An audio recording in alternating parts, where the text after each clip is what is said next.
John Palmer murder fresh appeal after 220 witness statements yield no answers to k.illing. It was in the garden of his home in South Weald, Essex, on June 24, 2015, at around 5:30 p.m. Express.co.uk can reveal that the Kent and Essex Serious Crime Directorate has traced 85 vehicles in connection with the case and trawled through more than 1,400 documents, but there still remains a mystery around who was responsible for what the force calls a professional hit. The Chief Insp Stephen Jennings, who is leading the investigation, refused to say for operational reasons if there were any current suspects, but confirmed that there were individuals of interest who were being focused on. He said, "The investigation into the murder of John Palmer remains active. We are continuing to explore a number of lines of inquiry and remain committed to catching those responsible." The police chief would not go into any specific lines of inquiry, but added that the force was working with several other crime and law enforcement agencies in the UK and overseas.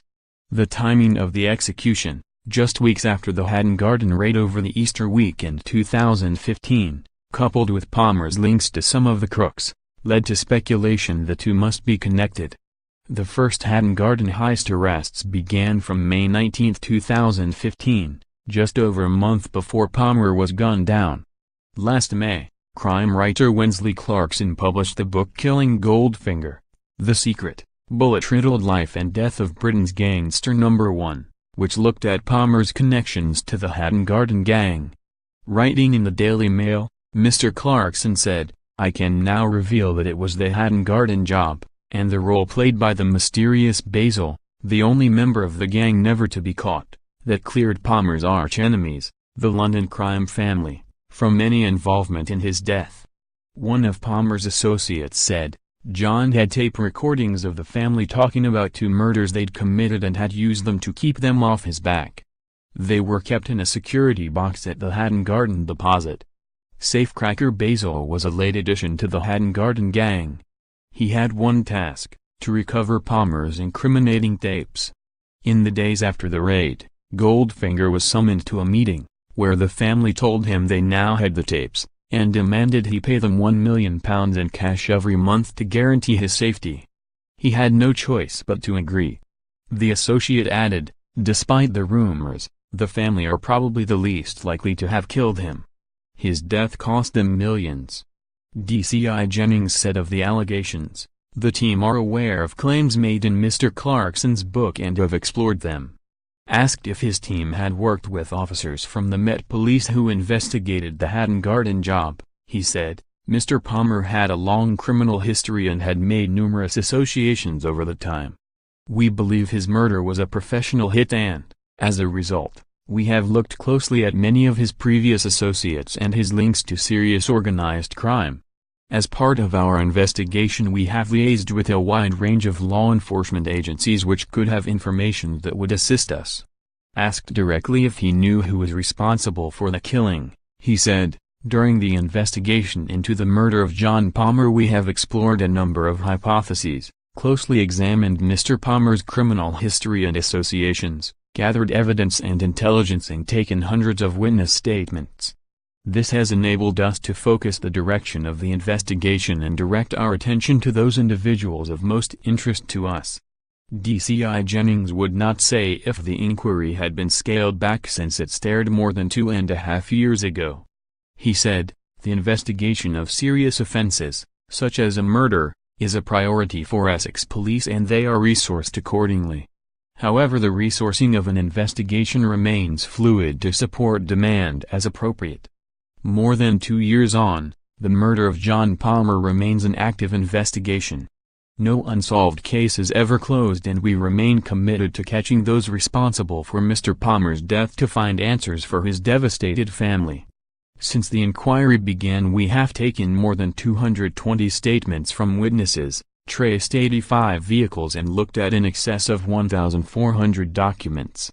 Only one arrest has been made so far, with a second man interviewed by police voluntarily. In August 2015 a 43-year-old man from Rugby was arrested on suspicion of conspiracy to murder. He was later released without charge. Then, In February 2017, a 50-year-old man, originally from Tyneside but living in Spain at the time, was voluntarily interviewed at a police station in the UK in connection with the murder. He was not arrested and was released with no further action. Mr. Jennings confirmed that no arrest warrants had been issued in connection with the case. After the extensive Hatton Garden trial ended, the true extent of the various connections within the top echelons of British crime became public. Brian Reeder, 76, pleaded guilty to his role in masterminding the £14 million heist ahead of the trial. It emerged he was a close associate of jailed double killer and Kent crime lord Kenneth Noye, 68. The pair's links go at least as far back as the 1983 Brink's-Mat gold bullion which saw them both jailed. It came on November 26, 1983. A gang of masked robbers carried out Britain's largest ever robbery at London's Heathrow Airport, taking gold bullion worth £26 million. The gang at the time turned to Noye, as well as associates Reeder and Palmer to smelt it down. Reeder, from Dartford, Kent, was later convicted of handling gold from the raid and sentenced to 9 years in prison. At his 1987 trial, Palmer was found not guilty of handling Brink's-Mat gold, even though he admitted melting it in his back garden, because he claimed not to know it was stolen. Noye was sentenced to 14 years in prison for his handling of the stolen gold. One other theory over Palmer's death suggests he may have been about to turn supergrass before an upcoming Spanish fraud trial he was facing. After avoiding jail over Brink's-Mat, he moved into timeshare scams in Spain. In July 2007, Palmer was arrested by Spanish police, on suspicion of fraud and money laundering. In May 2015, the same month as the Hatton Garden arrests, Palmer faced new fraud and money laundering offenses and a firearms count. Questions still remain over why it took Essex police 6 days to launch a murder inquiry after Palmer's death. Officers were criticized for initially classing his death as non-suspicious, before a post-mortem found he had been blasted in the chest with a shotgun. This was despite him being shot in the leg and a fence panel being removed from around the garden. A probe by the Independent Police Complaints Commission, IPCC, is still underway.